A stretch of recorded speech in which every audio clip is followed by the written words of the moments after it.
The untouchable True School Sports Empire proudly presents something the boxing game's been missing. Hey, what's going on? It's your boy BT, and I came here to talk some boxing with the thousands of True School Sports subscribers. Now, to my left, we have a man that really needs no introduction, for he is known the world over. It's the one, it's the only, it's Pops.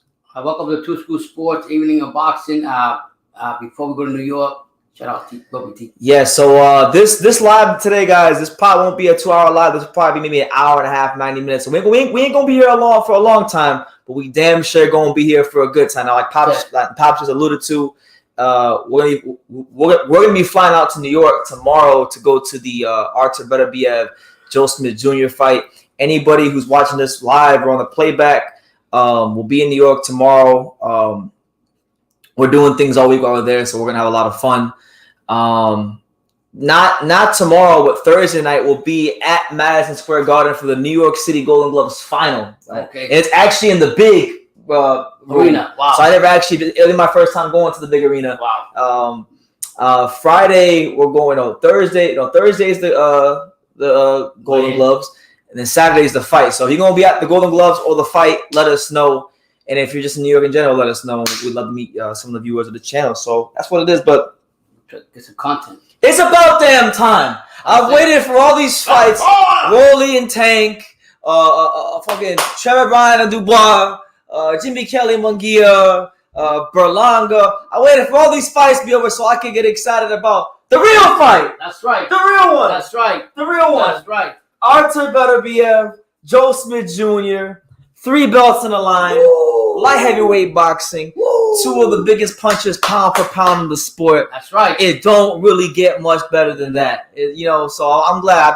We've known for like 2 weeks that we were going to New York City, so I just been like wanting things to speed up, and I'm glad this week's finally here because we talk about fights that boxing fans should really, really get excited about, that they should really, really pay attention to, that they should really, really give their undivided attention to. Is fights like this weekend. Yeah, this right here definitely is a big fight. It's 2 real good fighters coming in. That come forward, pressure each other, so forth. You want to go continue on? Go ahead. I just want to just say before I go on, shout out to all the new Hall of Famers in boxing. I just want to put that out there for them. God bless all of them. And back to what I was saying, you're gonna have 2 great fighters. You're gonna have Beterbiev. To me, he's very patient, very precise punches. He doesn't wait punches. When he throws those punches, they're going to hit you like bombs. It's a slow starter, but once he gets going, you're in trouble. Loves to go to the body a lot. His biggest punch that I've seen from him is right. He's got that right hand. You got to watch out for that. I will say that for me, he doesn't have a lot of movement, but neither does Joe Smith. They both come forward, and they both more or less the same thing. One question that I beg to ask, I think one fighter that can probably, because I've never seen Beterbiev fight from the back foot. I think Joe Smith coming in here will push the pressure up, because that's how Joe Smith fights. He likes to come put the pressure on the fighter. He works how he lives. He brings his lunch pail to the construction sites, and he brings his lunch pail in the ring. Yeah, and he makes put the pressure on the opponent, hoping that the opponent makes a mistake, and he can go ahead and get an advantage over that and throw his famous right hand he got. He's strong. He's a crack. That's why this fight's so intriguing. You got a guy that can really crack in Joe Smith, and another guy that's very formidable, very strong, like an iron stick, like a true Russian strong fighter, and it's very hard to push him back. What I will say also about Big Beterbiev, he's very accessible to the left hand. He leaves himself open. His defense is not really that great. He just comes forward. He throws his punches, but he's more of a methodical artist who breaks you down with those body shots and methodically gets you out towards the end of the fight.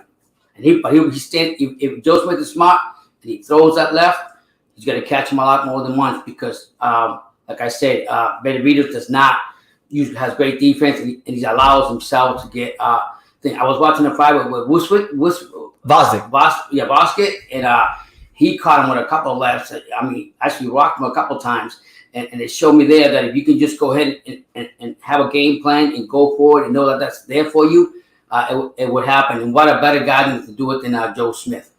Well, to be fair, I'm glad you brought that fight up. I had a chance to watch that fight today. And by the way, before I get to what I want to say, let me acknowledge some comments. Shout out to all 90 here. Make sure you smash that like button. It's the Untouchable True School Sports Empire the night before we leave South Florida to go to New York City. Lopaka Gardner said, "What's up? What's good, champ? Good to see you." We got my boy Michael Manning. Good to see you, champ.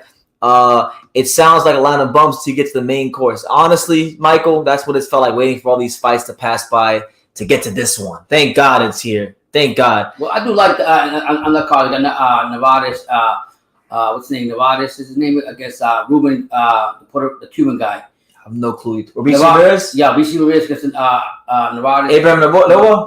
No, yeah, that's what I'm saying. Yeah, so. See, I gotta guess. Those are the only two. Those are the only two right there before. I mean, let's go back to this. I'm sorry, I just wanted to bring that up. Yeah, but shout out to everybody here. I wanted to say I had a chance to rewatch the Alexander Voslik fight, and man, what a fight that was! Underrated classic fight to me. You know, it was two guys undefeated at that particular time. Voslik was one of the stars of that 2012 Ukrainian Olympic team with Usyk and Lomachenko and Evgeny Kaitrov and them guys. Really good team.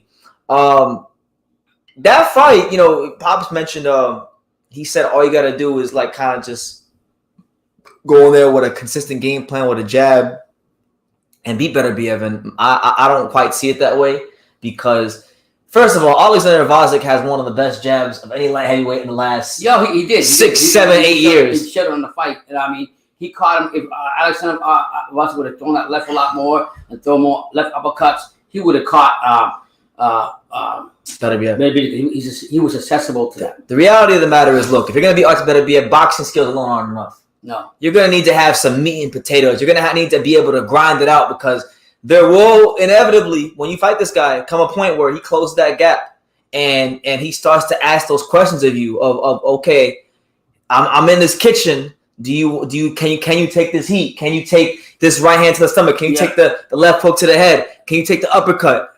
And I would say about that, you better do it in the early rounds, people. But I noticed about Beterbiev, he's a very slow starter. Yep. And he's very, he doesn't waste any energy, so he'll go in and get pounded, but he's a very slow starter. But like Brendan says, once he gets his engine going, you're done. And that's kind of the intriguing thing about this fight to me is going to be that early part of the fight because you have, like you said, Beterbiev, who is a slow starter, notoriously. He don't sometimes. He's kind of like one of them old Cadillacs. Yeah. You sitting in the snow. And you gotta wait for the heater to come on. When that heater come on, that Cadillac it starts going down that street. So my thing is, what I think Joe Smith has that Joe Smith has the ability in the early rounds to get up to a fast start, let them hands go, and bring the lunch to earlier. And I think that'll be a good foundation for him to really grow his way into the fight. You know what I'm saying? And really take Beterbiev to them deep dark places. Maybe he even catches him, mind you. And, you know, since the Voslik fight that you mentioned, he's only boxed 2 times. Yeah. He's only boxed against Marcus Brown. And I think was it Adam Denny's or something like that? Denny's. Yeah. So he hasn't been exactly match fit. He's not exactly a spring chicken. He's 38 years old now. So you gotta think, okay, maybe age becomes a factor. Maybe lack of timing because, you know, when you're a fighter and you don't fight for a while, your timing is the number one thing that gets affected the most. So it's like he's gonna have a chance to take an advantage of that. I think with Smith, I'm holding on that. But Smith, right? He ain't one of these. I don't know where the disrespect for Joe Smith Jr. is coming from. I know. He ain't one of these guys that ran into a title. This is a guy that's earned every fucking thing he's got in boxing. He was, first of all, he burst onto the scene when he beat Andre from Farah all them years ago. He was a 30-1 underdog. Yeah. 30-1.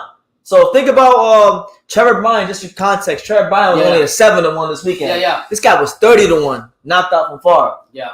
Handpicked by Bernard Hopkins. People want to say now that Bernard was old, but Bernard handpicked him because he saw something that he thought he could exploit. It backfired. And then since then, you know, he's lost to Burrell, had his jaw broken against Sullivan Burrell in a really back and forth fight. And then he's done nothing but fight top contenders, beat them, improved. He showed a little bit of boxing skills as his career has progressed. And I think his trainer, Jerry, what was the guy's name? Capobianca, the guy that literally saw this kid when he was just a regular ass amateur and molded him. He ain't trained nobody else but Joe Smith. Molded him. He's done something that most trainers in boxing with big names don't do. Taking a guy from scratch without great talent, so to speak, and molded him from the ground up to become world champion. So I think Yeah. Joe is a very live dog, but obviously we don't overlook Beterbiev. He's a great fighter himself. Yeah, I'm gonna go also with Joe Smith. What he's got to be careful with against Beterbiev. Beterbiev is a puncher, knows how to get you set up and everything, but he's not only just a puncher. He's a smart puncher. He's a thinker in there, and people don't give enough credit to Beterbiev as far as his thinking and how he gets his punches off and what he does. But that man is thinking before he even throws that punch, and he's doing it methodically. So just him putting the mental pressure on you is hard.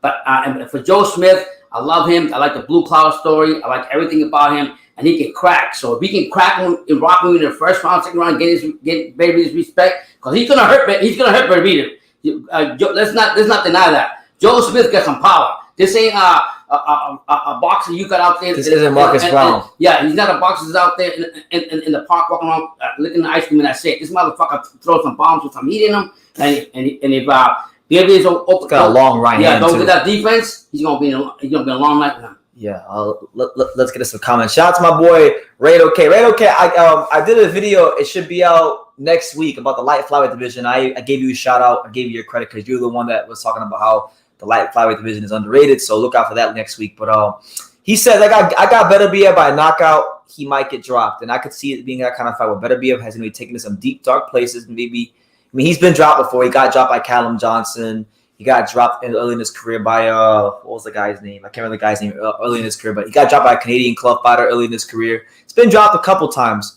Fight of the year, caliber type of fight. That's why I had no problem spending a couple $100s to go to New York and see that fight, to get tickets and Airbnb, all those stuff that you need to get to go to fights. Because I think if there was ever a fight where you could say this fight is gonna for sure deliver excitement, it's gonna deliver drama, it's gonna deliver maybe a highlight reel knockout or at least a knockdown at minimum. Yeah, this would be it. I'll be shocked if this fight isn't exciting. Yeah, I'm gonna tell you like this. Like what Brendan was saying before, you got Joe Smith who can crack. Yep. And then you got Beterbiev who takes some of those punches, but I think it's a big mistake he's gonna do against Joe Smith. If he stands in there and doesn't move his head off the line, I'm gonna tell you right now, Joe Smith's gonna crack him. Joe Smith's gonna crack him. You seem to really, I don't know what it is, but way I hear you talking, I know you haven't been sent a prediction, but it sounds like you really buying into Joe Smith. I'm buying into Joe Smith agenda. I am buying into Joe Smith, but I also like Beterbiev, so I'm not going to sit here and tell you who I really want to go for. I just like the fight. I'm a fan of both. I like them both. I really, it's rare because I think in a day and age where promoters protect their fighters, we have social media. There's a lot of guys putting on the front, acting like killers in boxing. So a lot of times it's very easy for me to watch a fight and say, well, I don't like this guy, or I don't like that guy. This one of them times where I legit do not have a bad word to say about either one of the fighters. I have nothing but great thing to say about Joe Smith because I've enjoyed his career and the moments he's given us, and I really enjoyed Artur Beterbiev's career. So. And shout out to the Godfather because he put a classic with, Beterbiev and Vosket? Mm-hmm. Vosket retired, Adonis Stevenson, Superman. Yeah, and but then Beterbiev retired Vosket, so which we didn't think would happen at that time. But he hasn't been found since. So now people just don't sleep. Give that man. That man's never got any credit. Give some credit to Smith. How do you want to say credit? I want to get to these comments. Shout out to my man Delo Vala. He says Bivol already cooked Joe. He did beat Joe. Joe is. I think Joe has gotten better since that fight, but Bivol showed his quality, and that one has aged very well for him. So you're correct about that. I'm looking forward to this fight. Todd Willie, yeah. So are we. Yeah, definitely. It's gonna be a great salivating over just being there. Raider LA, he says, good fight. Now, this is what the boxing fans want, excitement, not these boring fights. Look, man, this fight is the polar opposite. I did a video talking about this fight, about this fight I'm going to drop within the next few hours. But anyway, this fight is the polar opposite of what we've been getting in boxing. Recently in boxing, what we've been getting is, we've been getting I guess you could call them circus shows or side shows. We've had Rolling and Tank. Rolling and Tank, where there's a lot of talking going on, and the build-up is exciting, but maybe the fight doesn't quite deliver the way you would have hoped for. We had just this past week in South Florida now with Turbine and Daniel Dubois. It ended in a great knockout, but it wasn't so much as far as a competitive fight. Now you got these two guys who don't really talk at all. No, that's crazy. But they're coming for a war. They're coming for a war, and I think, like I said, in the first early rounds, Smith's got to go ahead because if he doesn't, Go ahead. I want to get this coming because this is a guy. I know there's only 60 people here right now, but I want to really give this guy right here a lot of respect. I had a chance to be on a panel with him last week on D-Style Boxing Channel. Shout out to D-Style, go subscribe to him. But I've been seeing this guy's stuff on Instagram and Twitter, but I actually had a chance to kind of like interact with him for the first time. Wow, shout out to him. Cali X Boxing 2.0. Go check his channel. He says, shout out to True School Sports. This is a can't miss fight. Yeah, it really is. It really is, man. You can't miss this fight. Maker got him, what, 6-1 or something like that? Something like that, yeah. That's so disrespectful. Yeah, it's me. Yeah. But I think he has. Did you catch Shu Usuki fight? Another fun Japanese fight on the comp. I didn't. I do know that there was a card in. I think it was in Japan this morning. A Subaru Murata fought on the card. I like Subaru Murata because I saw him on one of the top ranked cards last year. I never heard of that guy, but I'm gonna file his name away. And maybe you can put me on game because I'm not really too sure about who he is. But Japan's always churning out. Maybe Haru knows. Japan is always churning out these top fighters, so it's like it's hard to keep up with all. You always say that. Shout out to Japan boxing, one of the top boxing countries. You said, might be, you could argue it's top 3 for me. This is one for the Godfather too. He had no hesitation to make this fight. He's been talking it up for years now. And listen, it's good. It's good that he made it. I think it's at the right time. You have both guys who I think are in desperate need of a signature fight in their career. Although they've had good fights, like Joe's had his great stuff with Vlasov, and which was a fight that people thought he lost. Some people thought he lost, but Vlasov, Elliot Alvarez, Jesse Hart, Hopkins, Fanfare. He's got a good resume going. But this would really be a signature, like defining type of win for him. For Beterbiev, he had the Bostic win, retired him, which we didn't think would happen at the time. Mm-hmm. But even him, because he's been out of sight, out of mind. Even though we all know he's good, the hardcore boxing nerds like myself know who he is. We all know he's great, but the world is still trying to catch on to his greatness, and they might catch on towards the tail end. He's already 38. How many fights has Beterbiev really got left? Well, we don't know. I was listening to one subscriber or another channel was saying that it's a shame that he was with Al Heyman, because even though he's got the fight, Al Heyman held back a lot of time. But he could have been better. Man, oh my God, I have crystal clear memories of watching Beterbiev fight on the early PBC shows, and then as quick as he was active, he disappeared for a long time. So he lost some valuable years of his career. He really should have been champion earlier than he was. I remember clearly on one of the first PBC cards ever. I can't remember what card it was, but he fought on it. He may have headlined it. I could be wrong. He may have headlined it. But he fought a former world title challenger, Gabriel Campillo, and he threw this little hybrid punch down the middle. No shit. And it's funny because I was watching a documentary that they did on Beterbiev last year. Yeah. And Mark Rand, they were showing that on the screen. That knockout I'm talking about. Right. And Mark Ramsey, one of his trainer, he said that he actually refers to that punch now as the Campillo. Oh wow! So when Beterbiev's in the ring, he says Campillo, and he knows what to throw. It's time to throw it. Yeah. So shout out to my man Tycho TV. Good to see you, champ. Rado K says, hope that Undisputed at 175 is prioritized over Canelo Bivol rematch. Well, you know what? We're obviously gonna talk about this fight, but I guess I have videos where I'm talking about these things we're gonna talk about right now, but. Let's talk about the road to Undisputed, because I really think that it's going to be a complicated road to Undisputed at 175. So, look, we got this fight this week, right, with Beterbiev and Smith. Right. Three belts on the line. The winner comes out with 75% of the belts, the only one being with the only other one being with Dimitri Bivol, right? Mm-hmm. So, whoever wins this fight is going to have a WBO mandatory due, no matter what, with Anthony Yarde. And Frank. Oh yeah. Frank Warren has already booked a venue in the UK. I think the date, I could be wrong, but from what I was reading, the venue was October. The venue was somewhere in London for October the 22nd. Okay. So they may have to go see Yard unless they can come to an agreement with Bivol and maybe make the mandatory step aside and go for Undisputed. If and when that fight happens, who will you get? Who you pick? Yard versus the winner of this fight. Yeah. If it's Yard versus I don't know. I don't have a prediction. One thing you said you did tell me, and I have to watch the most recent fight, that Yard has improved a lot. He improved. I think after he hired that new guy in his corner, James Cook. Because Tunde Ajayi, just so you guys know, Tunde Ajayi, Lions in the cup.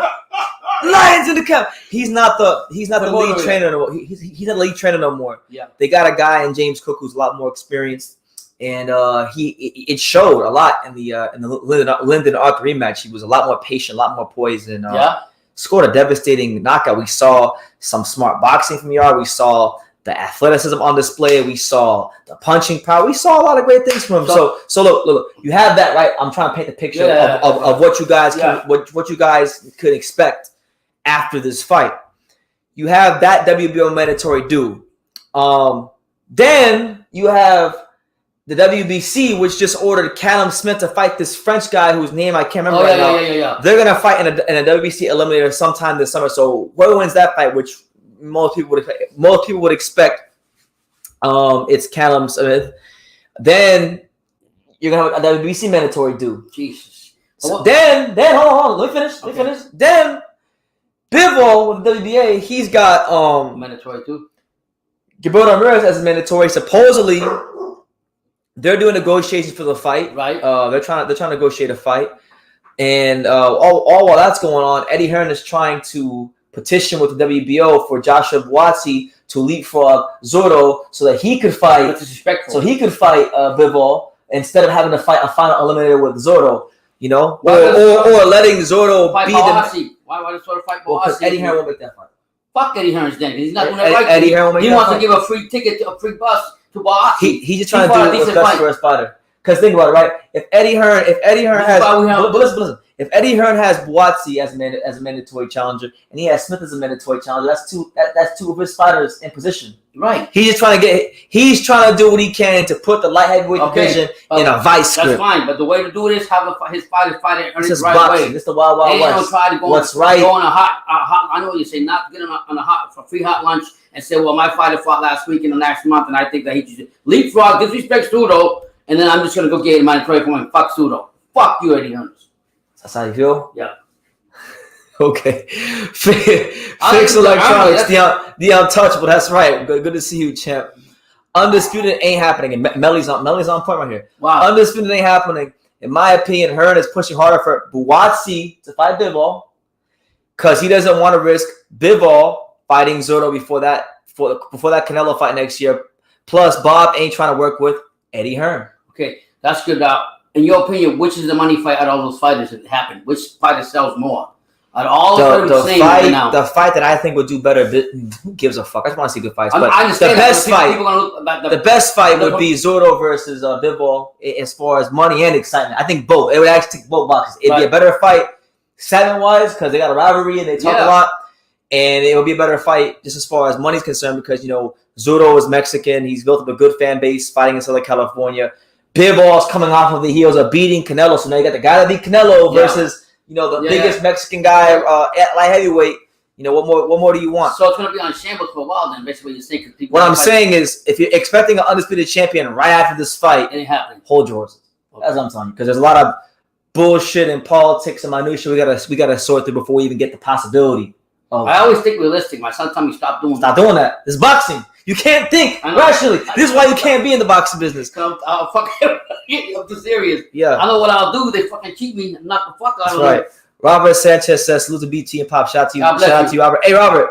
I'm gonna. I got good news for you, champ. I just purchased my ticket to go to Bam Rangosai yesterday, so I will be in San Antonio next week. I will see you there if you're still going.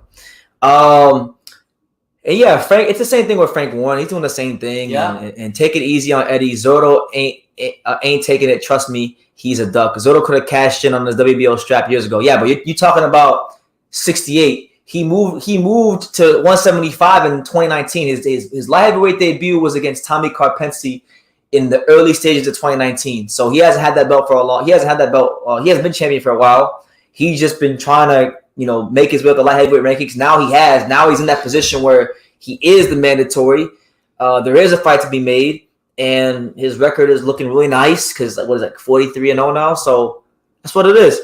Robert says, hell yeah, I'm in section 2. I'll see you there. But yeah, I'm somewhere. I bought like the cheapest ticket, but I will see you there, champ. It's not a big venue anyway. Yeah. So you'll see us. No, he's in San Antonio. Okay. So I'll be there. I'll be at that one. But yeah, so light heavyweight has a lot of moving parts right now.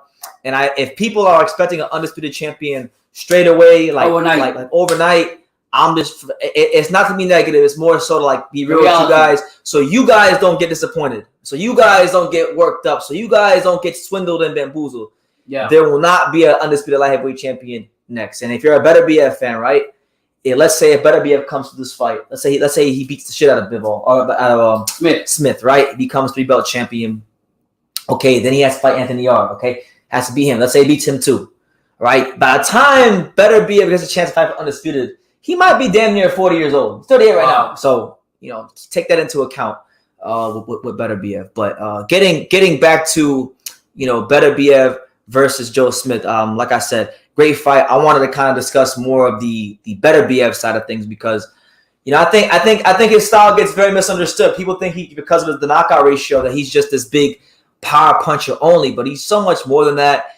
The way I classify his style is I would classify Artur Beterbiev not so much as a boxer or a brawler or a puncher, but I have an interesting phrase for how I'm going to coin his style. He's a boxer savage because he can go from boxer to savage just like that.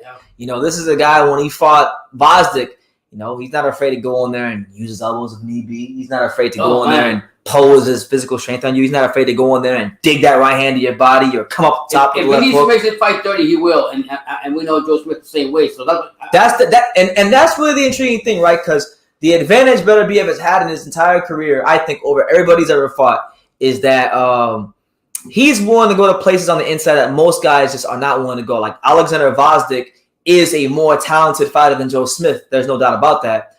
But Alexander Vosdick on the inside is not willing to go to the places that Joe Smith Jr. will go. That's right. So stylistically, because of that, because of the mental makeup of Joe Smith, it makes this fight to me more intriguing. And I'm going to take it a step further. All right. Mm-hmm. People are overlooking this fact, but I'm not talking about in terms of amateur experience. Okay. Yeah. Throw that out the door. I'm talking about in terms of professional experience. In terms of professional experience, Joe Smith Jr. is the most experienced opponent that Artur Beterbiev has ever fought. I'm talking about pros because he's experienced every scenario of boxing. He's experienced being the underdog. Even Trunks Baldowski, the quality of Baldowski about the fight. Bosdick did not have the professional. He had good experience. He didn't have the experience Smith had. Okay. Maybe you could argue, he didn't fight Adonis Stevenson, but if you look at the depth of his resume, like I said, Fonfara, who at that time was looked at to be Fonfara was something to deal with at one point. People forget that, but Fonfara, Hopkins, Jesse Hart, Elliot Alvarez, Vlasov, my boy Steve Gaffard, and I'm sure I'm missing like 2 or 3 other ones, but Barrera, even though he lost the fight, Barrera was a good fight. Where so he's, in my opinion, he's experienced everything in boxing, like being the underdog, getting your jaw broke, knocking the motherfucker out the ring, being the contender, being a champion. He was the biggest guy. That's why he fought in boxing. When he retired, he was old though. But being a heavy favorite, like that last fight, he got the experience that with Steve Gaffard. That's good. Excution now. When he knocked the shit out of that excution. What about it? I'm saying that was big on Smith on his part. I mean, nobody expected him to do that. He was handpicked. Yeah. You know what I'm saying? So he's been an underdog, and sometimes having that underdog mentality is good. And like I said, the only way I say that Smith will win this fight if Beterbiev comes in there and walks right into one of his punches, he's done. I'm telling you right now. I seen him when Beterbiev what his name is, cracked him. And I will say this too, also. Like I said, you gotta take advantage of. I don't think he has good defense at all. Who? Beterbiev don't got good defense. At all. I think you're wrong about that. You think somebody say he uses his offense as his defense? It is. He's an offensive defensive fighter. The thing is, he's gonna get hit because he puts himself. He throws punches. He's gonna go. He's there. Listen. He's there to fuck you up. Yeah, I know. This is why I know you had this fight, because this is your type of fighters. Like you're not. Yeah, I'm not gonna be on the back foot. Yeah. But he's there. He's there to literally run over you like a Mack truck. Yeah, that's the way he fights. Yeah, he don't stop. So when you're fighting that way, of course you're gonna get hit. Of course you're gonna get touched up. I wouldn't necessarily say he's a bad defensive fighter. I remember many times in the Vosdick fight, Vosdick would throw 2-3 punch combinations, and Beterbiev would block it most punches with his gloves. Yeah, not bad, but there's some openings always when the opponent got to get him. Nah, he's not. He's not as you know. Shout out to H Money. You know, my boy stuff. He ain't Devin Haney when it comes to defense. Damn right. He ain't Devin Haney. But he ain't Esteban Bermudez either. No, exactly. Exactly. You know what I'm like saying? I said, with the thing with him, it's just like Andre Ward said. He's a smart fighter and a thinker fighter is the most dangerous fighter in boxing. And what I like about Beterbiev is he's breaking you down mentally, physically, to that body, breaking you down. You don't think so? That's what he did with Basket. What his name is? Basket. Did that to him. And I think if he does that to Joe Smith could be in trouble in the later rounds. I'm gonna tell you this. I know, shout out to a friend of the program, my boy Lionel Thompson, Lonnie B. Thompson. You know, a guy that been done hard about boxing politics, but a good fighter. You know, guys fought a lot of high risk, low reward opposition, and came out on top of a lot of those guys. But anyway, Lionel Thompson used to spar Beterbiev a lot. A lot. Dude. And he said it in other interviews, and he's even said it to me on Instagram. This guy hits like a Mack truck. This guy's power. I've been in the ring with many world champions, but I've never felt or experienced anything like what this guy presented to me in the ring. So when you get a guy like him who has been in there with nothing but killers as far as his career and in the gym, that lets you know that Beterbiev's quality is on a different level. Yeah. But go. And one thing about Beterbiev is that his training is crazy, and he trains for this. Like they say he's a gym monkey too. What is it called? A gym rat. Yeah, a gym rat. And they say that the way he trains, he builds his body to be a fucking Mack truck. Like you can't rock him unless you get that chin. And you can rock him. You think you can rock Callum him? Johnson, Jeff Page. I don't think these guys have dropped him. He's there. Yeah, the chin. If you get him, if that's for that, like I said, that left hand coming in. And the thing with Joe Smith Jr. is he's got a long right hand. I know. So it's possible he could land it. But you know what? He better be careful. I think for Joe, right? Joe better be careful with how he throws those right hands, because if he throws them right hands, and let's just say he misses that shit. Yeah. One thing that Beterbiev does, one of the best things about him is he varies his right hand. He don't throw his right hand the same. He can throw different types of right hands. He'll throw the right hand and uppercut you at the same time. He goes to that body a lot. In your opinion, is there anybody in boxing that fights the same style or more or less like Beterbiev? Is there a guy in boxing I don't see no one.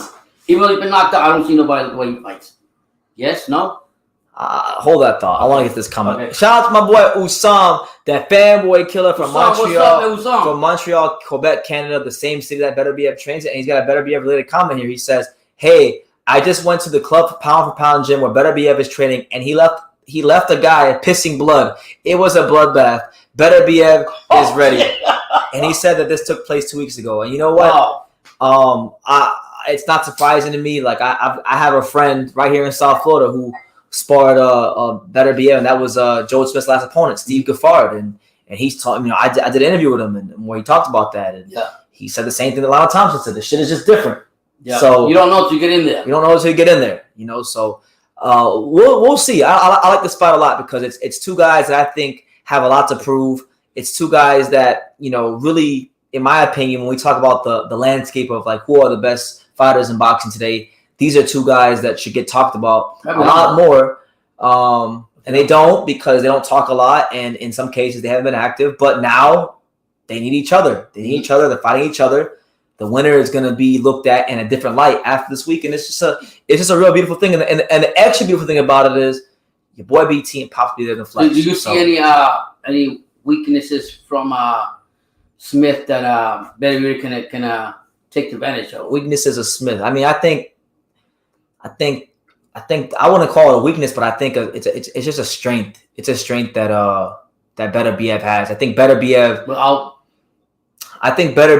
it has the jab, the educated jab, to really offset and neutralize the output of Joe Smith Jr. Mm-hmm. It's just about how early can he get off to a start? Yeah. Because I think if he gets off to too slow of a start, he's in trouble, and Joe Smith Jr. catches him with some shit, then the fight becomes very, very, very dangerous for him. You know what I'm saying? And now Todd Whitley, I want to get to this. Hold on. Todd Whitley says, "Cheers to Julius Francis." Yes.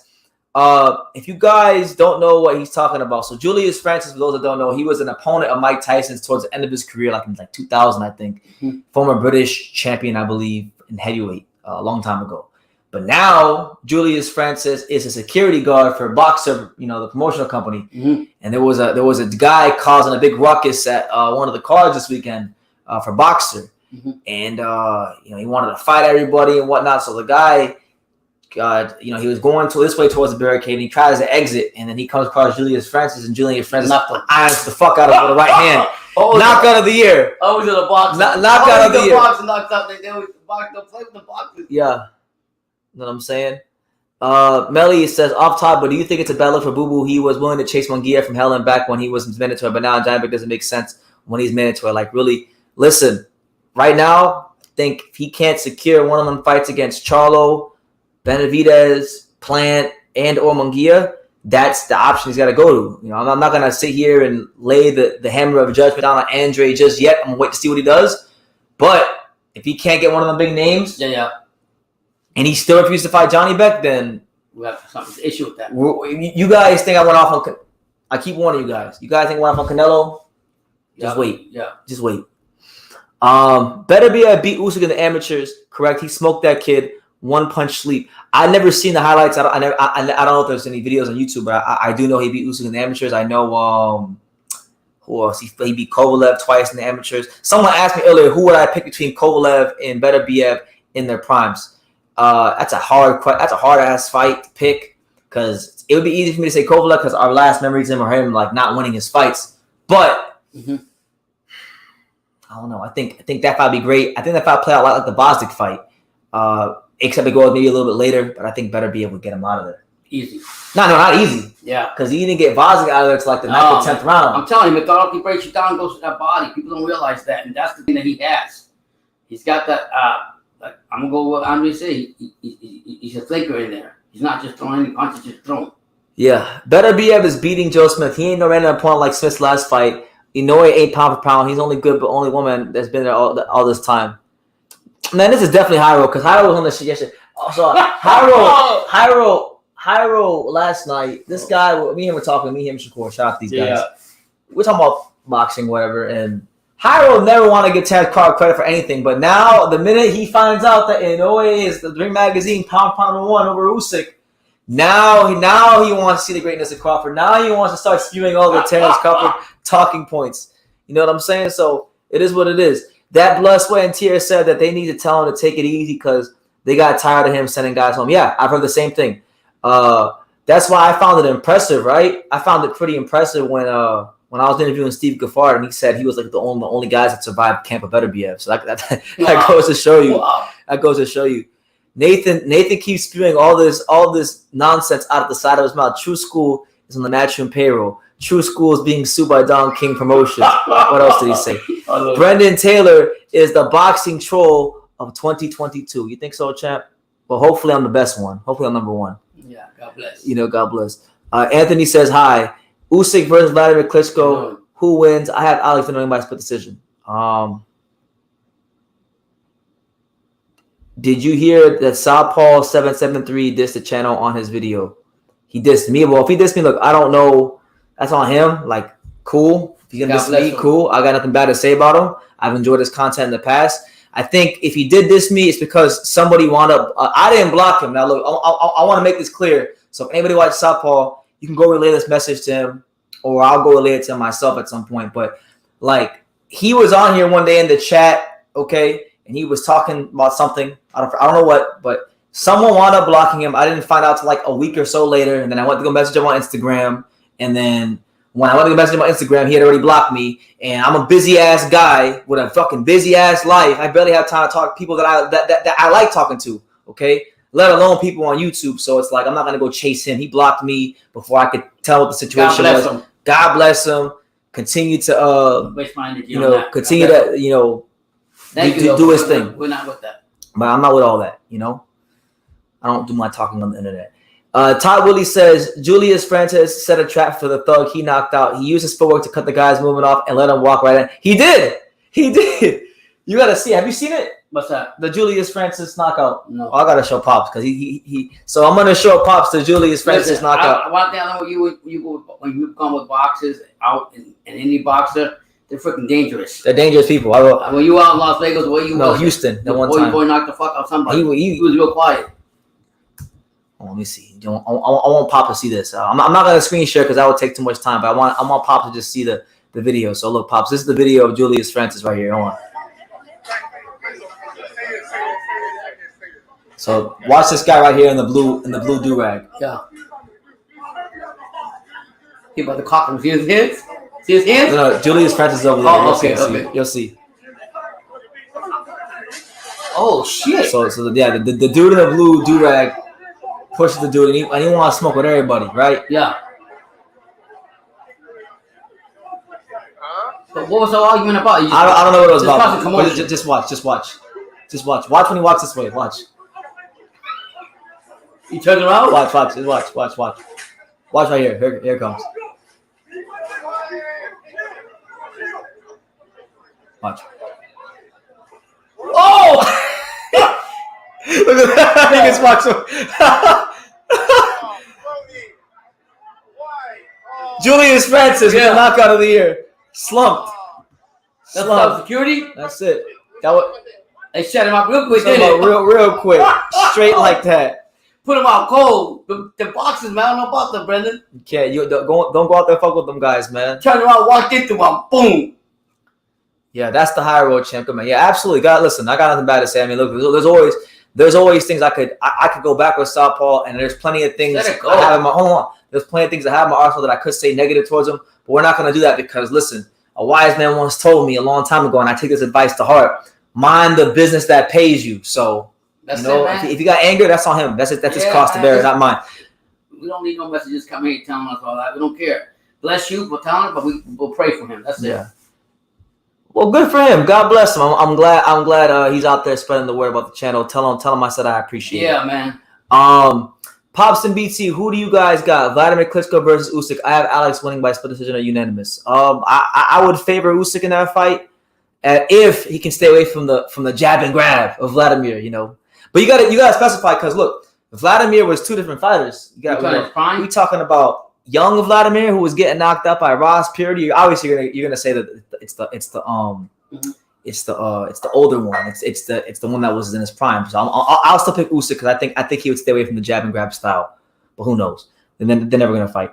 Beterbiev versus Smith is a war. I think both gets dropped, but Beterbiev is underrated technician because his power is ridiculous. But Joe Smith is gonna be in it because of his power and style match. And like I alluded to earlier, right?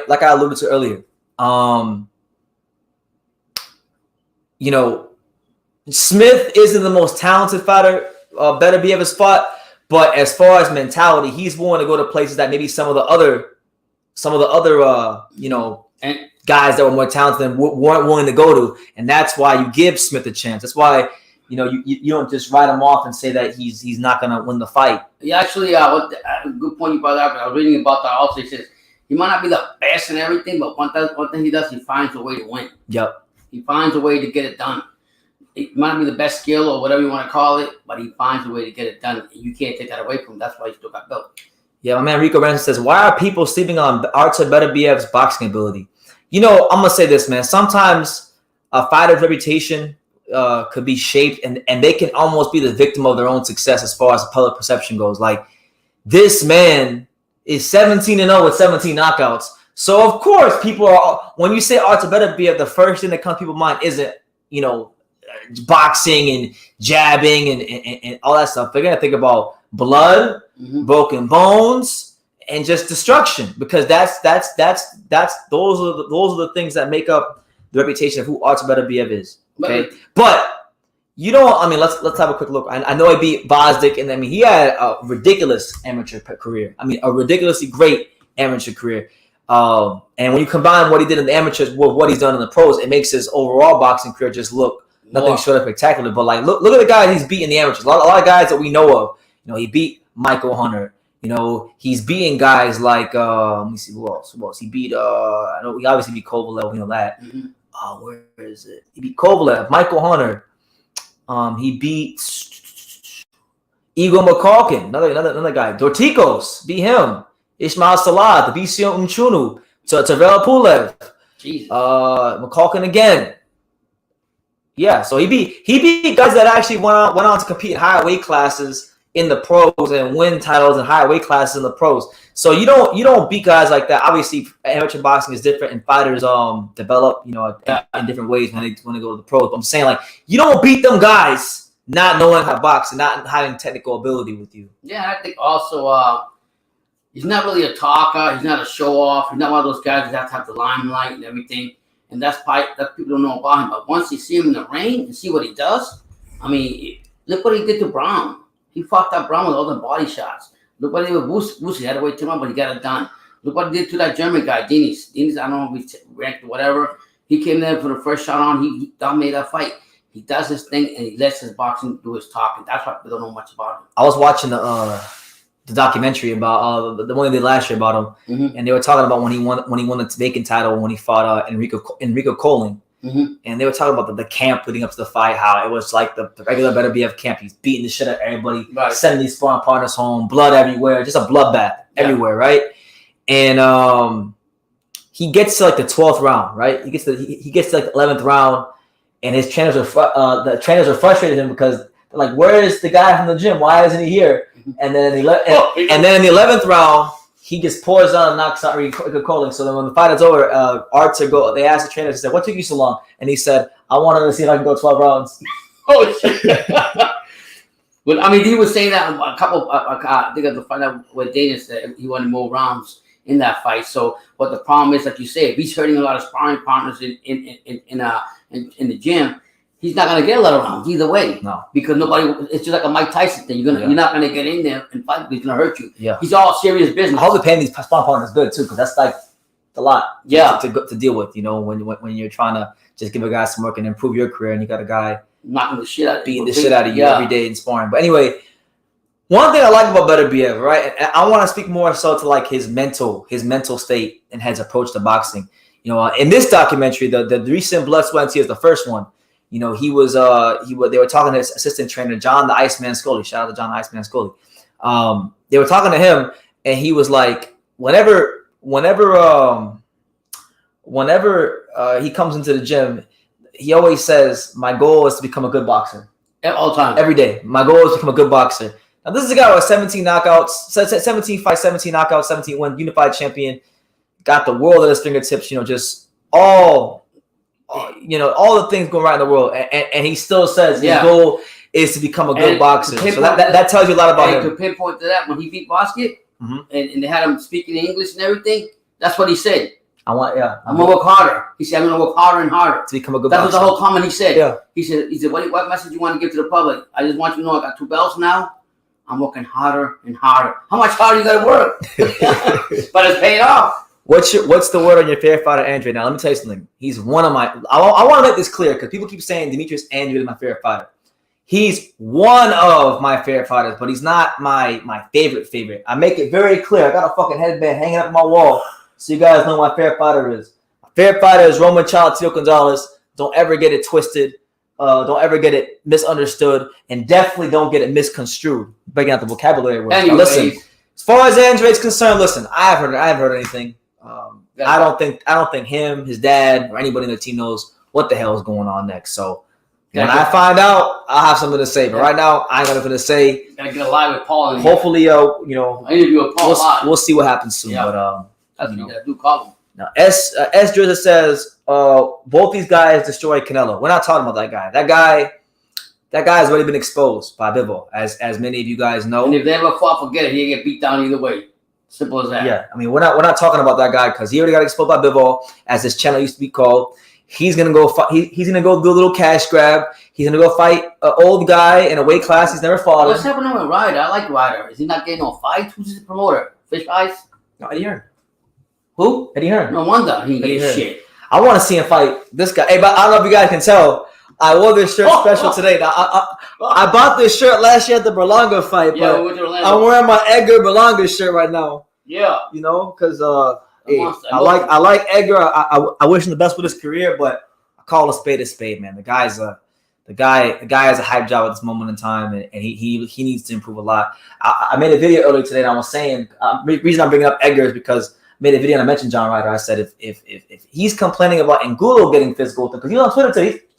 He posted a screenshot of Angulo putting an elbow in his in his face or whatever, and he was like, "This is what I had to deal with the whole fight or whatever." I'm like, man, if you over here, listen, man, if you over here complaining about Angulo, I know you complain about John Ryder. Listen, I hate to say it, but he sounds like a fucking diva and a bitch. I'll be the first to tell him when I see him. You don't go on Twitter and complain about elbows and whatever. Go in and perform the best performance you can give, and that's it. Hey, yeah, hi, and that's it. Don't disgrace the other. That's how you feel? Yeah, man. I don't like this. That's how you feel? You're always crying about something. Jesus, just fucking get. Why don't you concentrate more on your skills? Yeah. Oof, the Untouchable was bringing the smoke on D-Style. Yeah, I was. It was a very good time on D-Style boxing the other day. I had a great time. Thank you to them for having me. I'm not sure if I'm gonna have any time, but I was invited to go with on there with Habib on the Ringside Reporter this week. So I'm not sure if I'm gonna be able to do that. I want to, but I'm gonna be in New York. I'm gonna be a very busy man. I'm a very busy man these days. So my time is valuable. Better be able to knock out Smith. It is, yeah. You know, we'll see. You know, Joe Smith Jr. very, very tough, strong, durable guy. If Beterbiev can put that on his resume, it's a great feather in his cap, becoming a 3-belt champion. Tyson Fury is coming out of retirement. Yeah, we've heard a lot about that today. You know, supposedly, you know, he's saying that if they break out the checkbook and the money's right and all this stuff, he'll come back for a fight, which was predicted, you know. But honestly, look, look, if I'm being honest, Todd, you know, that's as far as I'm going to acknowledge it. Who gives a fuck? Beterbiev and Joe Smith Jr. fighting this week. Yeah, that's a good. I don't care about I don't care about no Andrade. I don't care about no motherfucking Tyson Fury. I don't care about Chocolatito. I don't care about nothing else this week but Beterbiev and Smith. Because I've been sitting here waiting for this fight for a long time now. Yeah. And it's finally here. We've had to sit through a lot of, you know, underwhelming, not so good fights. So I want to talk about that. Yeah, but shout out to Pierre. I will say shout out to him. I knew he wasn't going to retire. He hasn't turned his belt in, so I knew he wasn't going to go nowhere. Isn't using the word exposed a little too harsh? I could see Canelo got outclassed, who had better skills but not exposed. Well, wasn't it a little harsh when Canelo Alvarez called a 2-division champion who was a USA Olympian horrible? So who cares if it's harsh? He deserves it for it to be harsh. He deserves everything negative that I throw his way. You know, now look, I've let up on him. If you guys noticed, I haven't really talked about him a whole lot since. Break on. Ever since we had our fun, you know. But you know, we know that he didn't want to fight certain fighters. The Bivol fight he only took because it was handpicked, and he didn't look so hot in his last few fights before Canelo fought him. That's why he took the fight. Even Eddie Hearn said it to fucking Bivol himself and his manager. So maybe it is a little harsh, but so is the way that Canelo demeans other fighters. So I don't care about that guy. Let me see. Euro fighters are skilled and get an early championship opportunity because of the Aaron Tracker. It's better be a pound fighter if he KOs Smith. I mean, look, if he KOs Smith, you could say right now he's a pound fighter. I mean, he's 17-0 with 17 knockouts and he's unified undefeated champion. I mean, what more? The only thing he can do is become undisputed, and then he's completed boxing pretty much at that point, you know. So, yeah, if he first of all, he should, in my opinion, he should already be on the pound list. And secondly, yes, especially if he beats Smith in that kind of fashion. Do you think Zordo ends up fighting the winner of either Arthur and Joe Smith? Do you think he goes for the fight against Dimitri? Well, I think the fight that's more realistic is the Dimitri fight because he's WBA mandatory. He's not going to get the Smith or Beterbiev fight because they're already due to fight Anthony Yard for WBO mandatory spot. So after that, maybe after that, but there's a lot to clear up. And then, mind you still have Canelo Smith fighting that French guy whose name I can't remember right now in a WBC final eliminator. So once that plays out, that's going to be another another thing to look out for. That's right, Todd. Exposed by Bivol. Damn right. Trevor Bryan looked like trash Saturday. Where was that elite jab everyone was hyping up? You know what, Usam? I was asking myself the same damn question. You know, very disappointed with his performance, as was he himself when I interviewed him.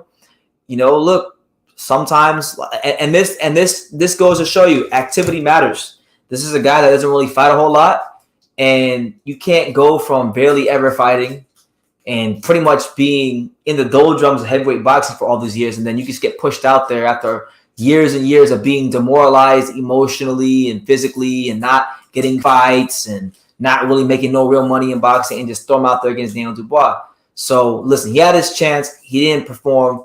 My only hope is that now that he's lost to Dubois, that Don King and all parties involved will try to keep him more active because he's 32 years old. The sad reality about his career, right? And I'm not trying to stick a fork in his career or talk bad about his career because I like Trevor Bryan, he's a friend of the channel, but like boxing has kind of passed him by.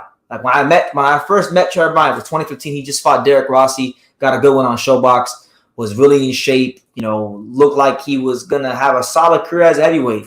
And then stagnation followed not too long after, and he didn't fight that much over the next 7 years that I've known him. So it was, I'm not gonna lie, as someone who knows Trevor and have covered him for 7 years, to actually be there in person and see him get knocked the fuck out with a left hook, it was really sad. But you know what? Life goes on, and only he can change the trajectory of his career moving forward. Nobody else. Nobody else. And even the legend Larry Holmes, as old as he is, God bless him. He said, I took my time to teach him everything that I wanted him to do, and he didn't even do it. He actually used the same words you used just in the beginning here. He said he was very disappointed in the dream, Brian. And, it is what it is. But if he had listened, he would have won. Yeah. Usam says, fuck Canelo. He got exposed the moment you goofies hyped him like he was some messiah. Some of y'all started saying it's like Canelo could beat Usyk, Prime Roy Jones, or James Toney. So shut the fuck up. And you know what, Usam? I'm trying to be kind to people, but you're my mouthpiece. I'm gonna go with what he says because that's why that's probably been the biggest relief of all this, him losing. Not so much that I dislike him, but that people have now gotten a reality check on him. Like, okay, he's a good fighter, good little fighter, but not on that level. Yeah. Beating hard like a damn horse. Baki Hano, what's good, champ? Says BT. Who do you guys think Xander is going to fight next? I want him to go against Brian Castano, but I'm not sure if he's not fighting no damn Brian. He's not ready for Castano. He's a long way away from fight. Listen, this is the most talented young Puerto Rican star in boxing. He's got a good team behind him with Peter Khan and Top Rank. They're not going to rush that kid at all. They're going to take their sweet time, and that's what it's going to be. Who you got, Tim Tszyu or Jamal Charlo? Fight's not happening. Huh? It's not happening. Because it's not happening because I got Charlo. Charlo already had an IBF mandatory, or no, was it WBO or IBF? I think it was IBF. Bakram Murtalevsiev was the IBF mandatory challenger for a long time, for like almost a year. Who's he? The IBF mandatory challenger. Okay. Okay. And I don't know if it was IBF or WBO, but now the team of Bakram Murtalevsiev is protesting that fight happening. Yeah. You know what I'm saying? So it's gonna be. Yeah. So we don't even know what's next with him. Yeah. Wow. I disagree. Bivol has the best hit and knockout ratio of all boxers today. Prime 175 champ was not a chair pick. Bivol did expose Canelo. He did expose him, Logic, but what I'm trying to get people to understand is the fight only happened because he looked bad. I'm not going to say bad. He didn't look bad, but he looked pedestrian. He looked less than sensational. He wasn't his best when he fought Solomov. He didn't look his best when he fought Craig Richards. He looked flat in both those performances, even though he won the fights pretty soundly. So it gave Eddie Hearn and Team Canelo the confidence to make that fight happen. Otherwise, that fight would have never happened. And it's not me like making a guess. Hold on, it's not me making a guess or an inference. When Bivol was looking his best after Canelo had to beat Kovalev, did you see Canelo stay there and try to fight Bivol? No, because Bivol looked good at that time. Yeah. So he vacated the belt and moved down. He waited till it looked bad to fight him. He wasn't a cherry pick, but he was a hand-picked fighter. It was a calculated risk, hand-picked opponent that went horribly, horribly wrong. I know that may sound disrespectful to Bivol, but it's not being disrespectful to Bivol. It's just acknowledging why the fight happened. Who's that guy that's 45 years in boxing? So you can back this up. Russ, and don't take my word for it. Russ Abner, who's been in training fighters for years, been in the boxing industry for years, 40 plus years. He said the same thing. So I'm not the only one who believes this. What kind of money is Joe Smith Jr. making this weekend? I have no clue. Hopefully it's good because he deserves it. But I don't know, to be honest with you. Not a clue in the world. Mm-hmm. But I just hope he gets compensated well because he's earned it off the sweat of his brow. Basically, they thought Bivol was sweet until he got ragdolled in the middle of the ring. That's what you get for not paying your sparring partners. Amen. Yeah, I'm not gonna. Well, I'll say this. There seems to be this thing that I've been noticing. hearing about from not just people in boxing, but now fighters. Because like I interviewed Rick Glazer. Was that last week? How we could go? I interviewed Rick Glazer recently, right? And he made note of that. He pretty much said that the Canelo camp, maybe nickel and diamond, their sparring partners and things like that. He alluded to that, and he said they're very difficult to deal with, right? So then I interviewed Ahmed Albiali, who's a friend of the channel, who fought this past weekend on the Trevor Bryan card. And I asked about his time with the Canelo camp, and he pretty much said what Usama always says. Fuck Canelo. Oh, shit. And he said, I mean, he didn't get too deep into what actually happened, but he just said like, there's no friends in boxing, and people will just don't trust nobody but yourself. And be, he said it. So that's what it is. Edgar Allah says, Beterbiev going to smoke Smith 4 rounds max. I don't think so, but we'll see. Prime Cholatito, does he have a chance versus Inoue? You're asking the wrong question. Would Inoue have a prime chance against Cholatito? Because I'll tell you this, when Inoue was champion and Cholatito was in his prime and he could have fought him, he decided to jump up 2 weight classes to avoid him and fight Omar Narvaez. Now, don't get me wrong. Omar Narvaez is a good fighter. Made, 12, 13 title defenses. Was a great win at that time for being at such an early stage of his career. But there were plenty of times when them two on HBO, and even before HBO, where they could have fought, and the fight never happened. And if you look at how both fighters moved, it was because of the monster. That's not being biased. If you jump, if you're at 108 and Cholatito's at 112, and you go to 115, the fight guy is 41. What is that called? Yeah. What is that called? I remember when it wasn't the crowd. I remember that. I don't remember how things, but I remember when I seen you said that. You said, look at Inoue in the crowd. Talk that shit, Usama. Cholatito beats Inoue right now to make the fight. Damn right. Yeah. Damn right. They don't want that smoke. They don't want that. No. That's why you're going to go to 122. But anyway, look, I don't want to talk bad about Inoue because I like him. I do wish he would have fought one of the top guys at like flat at 115. Yeah. But that never came about. So, sometimes we don't get what we want in boxing, but it is what it is. But listen, Beterbiev spent this week.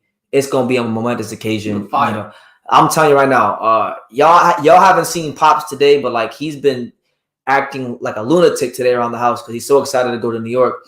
And I know for a fact, no matter what he tells me, when we get to New York City and we get to the Hulu Theater at the Madison Square Garden, this guy's gonna be the life of the party. He's gonna be shaking hands, kissing babies. I'm gonna tell you guys a story.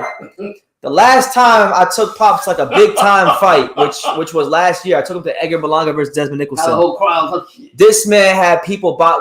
Were they buying you beers or were you buying them beers? I think they bought me some beer. Bro, they had. My dad had the whole section on fire. I had the whole section was on fire. The Puerto Ricans, the black people, everyone was on fire. Everyone was going crazy. They was buying him beer. So listen, he keeps telling me he's gonna be calm. All right. But I know once we get to New York City, and I know once we go to the Garden, he's gonna go nuts, and I cannot wait to get it on camera. It's gonna be a great time. Yeah, can't wait. Yeah, I'm gonna have fun with it. It's great. 2 great fighters. We're gonna go see very talented fighters, and may the best man win. And we in New York, baby. Yeah. Oh, here we go. Hyro. Here comes Hyro. So shout out to my boy Hyro. He says, Cholatito is a special fight right now. I know why he's special. Inoue was pushed and had resources. Cholatito comes from a country where people don't box at his weight class. That's a fact. Mm-hmm. That is a fact. Well, look, I'm not here to talk down about Inoue. He's a great fighter. He's done some amazing things in his career that most fighters can only dream of doing. But Romo Gonzalez is TV for a reason. I'm gonna leave it at that. Mm-hmm. Didn't Pops say to the Berlanga fans that Berlanga is not ready for Canelo? No, he said he actually said the other thing around. He was having fun. He was just being a prideful Puerto Rican. He said that Berlanga don't want no smoke with Canelo. Now, Pops, a year and some change. Let's revisit that. Do you think Berlanga? What do you think about Berlanga versus Canelo? He get fucked up. He got no skills. I'm sorry. Well, I don't want to say he has no skills. I'm saying like I have not seen an improvement in him at all. I mean, and we got motherfucking rappers talk boxing. They know shit about boxing. Like Fat Joe. Makes it even worse. And then for him to go on Twitter like you were just telling me, I don't go on Twitter, thank God. Logic says, get out of here. Handpick and cherry pick is different. Handpicking a prime 175 champion who hardly loses rounds is challenging himself, in my opinion. Well, he was handpicked. He was handpicked, and the fight would have never happened if Bivol didn't look pedestrian against Umar Salamov and Craig Richards. That's what I'm going to say. I'm going to leave it at that. All the respect to your logic, bottom line is motherfucking Canelo got exposed by motherfucking Bivol, and that's the bottom line. That's the bottom line. Doesn't matter if you got handpicked, cherry picked. It doesn't matter. Your man got, if you have who you like, respect to you, he got fucking exposed. Usam says Pops is too cool. That's why they bought him. Yeah, that's why. Yeah, man. I had people in Washington D.C. That was the guy that was fighting Berlanga. Yeah, was from Washington. They all right in front of me, tagging me, high five, and you just learn to get along, make the best of everything. Yeah. So people say I'm a New Yorker anyway. So this is going to be great. Seeing Pops in New York. I have no clue what to expect. I'm bringing it with me at my own risk. I know he's gonna have the whole MSG probably on his side. So. Berlanga looks like someone who got knocked out. He lost his confidence. Well, look, it's very very difficult to try to fill the shoes he's trying to fulfill. I understand that position, but he's not doing himself any favors bringing all this extra attention to himself with the jewelry and the rappers and Don Omar and all this stuff. Just focus on being a great fighter. Yeah, man. Just to focus on you. Focus on what you got to get better. Here you go. Here goes Howard running his mouth about Beterbiev. He says Beterbiev is going to knock out Joe Smith. Beterbiev is going to be that one boy that beats the shit out of you in the bathroom corner. Oh shit! It's good. So what Howard was saying is that Beterbiev is going to give Joe Smith Jr. a swirly. He's going to freaking stick his head in the toilet. I mean we already know what's going to happen. But we won't know exactly until we see the fight. But you can't just sleep on Smith. I never thought he was all that, but his main problem is mental. It is mental because, like I said, there's a lot of things. A lot of pressure on that young kid to be something in boxing. Tycho TV says ESPN and Top Rank need to feed Berlanga to Morrell and focus on his Zayas. I don't think they need to feed him to Morrell because first of all they're not going to do that because that's the PBC. It's a crossroads fight. They won't do that. And him and Aaron and yeah, they're not going to do that. Well, what I think they should do is make the fight that they should make. Make Edgar Berlanga at 168 versus Jesse Hart. Jesse Hart's a guy that was once supposed to be a star. Took, 3 losses to quality fighters. I mean, Soro twice and Joe Smith. I mean, there's nothing to hang your head on and losing to those guys. So, he's a guy that's lost the big fights. Give him a chance in a crossroads fights. And let's see if Berlanga can at least get past the Jesse Hart level. Because I'm going to tell you this. If he can't get past the Jesse Hart level, then he's not going to be anything in boxing. Like as far as like that's not disrespect to Hart, a champion or a star. And I'm a fan of both guys. I'm a fan of Jesse Hart. Like I bought the Jesse Hart Deshaun Johnson pay-per-view in 2015. So I like Jesse Hart. Yeah, I mean at the same time I'm really angry because I really want I want Berlanga to excel and be good at his craft, but sometimes reality sets in and I wish him the best. I'll leave it at that. Hey, Susan wants to know, BT, what are your thoughts on his course saying if Tank only relies on his power versus him, then he already lost? Well, I think he's got a point because, Shakur is an incredibly smart, gifted fighter when it comes to understanding distance. And I don't think Gervonta Davis wants them problems, just being honest. Mm-hmm. You know what I'm saying? I think Munguia smokes Berlanga. I honestly have no clue who win that fight. That's why I want to see that fight. The most overrated Mexican fighter in boxing versus Puerto Rican fighter. Well, one of them. There's a lot of overrated Puerto Ricans, but he might be the most. Why don't they dig up Lionel B. Thompson for Berlanga? That might go wrong for Berlanga. They might want to do that. I'm not sure they want to do that high roll. That's the last thing he needs in his life. He got a lot of anger. Is a pissed off, motivated Lionel Thompson. Yeah. He don't need that. He don't need that, champ. So that's what it is, guys. Beterbiev, Smith, unification fight. 3 belts on the line. New York City, light heavyweight division, legacy on the line. All right. USA versus Russia. Rocky versus Drago. F it. Rocky versus Drago. What's that underdog? It's just Nova and Ribici. I like that fight. I'm big on Nova, but I'm going with Ribici. What else on the undercard? Let's see. I'm not even sure. Listen, it's fight week. Surely, they have to have announced an undercard already for this card, right? I'm sure it's somewhere else. I'm not gonna go look for it right now, but I'm sure it's somewhere else. Yeah. But there should be some good fights. We'll see. Berlanga versus Munguia. Yeah, I'm telling you, whoever loses that fight is really overrated. Yeah. Oh my god. And I'll tell you this: if Berlanga wins that fight, man. It's the belts though. He beats Berlanga, right? But doesn't Berlanga have some belts? I mean, did he have some belts? No. Oh, I thought he had a belt. Jose Vargas been done. Jose Vargas been done since last year. You know, God bless him. Yeah. BT, how do you grade the Smith card? I honestly, I only know of one fight. Hold on. Let me check one more time to see if there's any edit, because I want to get excited about something other than the main event. So let me see. I like Nova and Rishi. Whatever fight. I like both fighters, and I like what Rishi's bringing up, the Cuban fighter. It's a good fight. I don't see nothing about no damn undercard. Oh, did I always wait till last? Okay, here you go. Undercard right here. World Boxing News. Shout out to the fine folks at World Boxing News. Let me see. So we got oh shit, Wendy Toussaint's fighting, but okay, Wendy Toussaint. Who else? Who else on the card?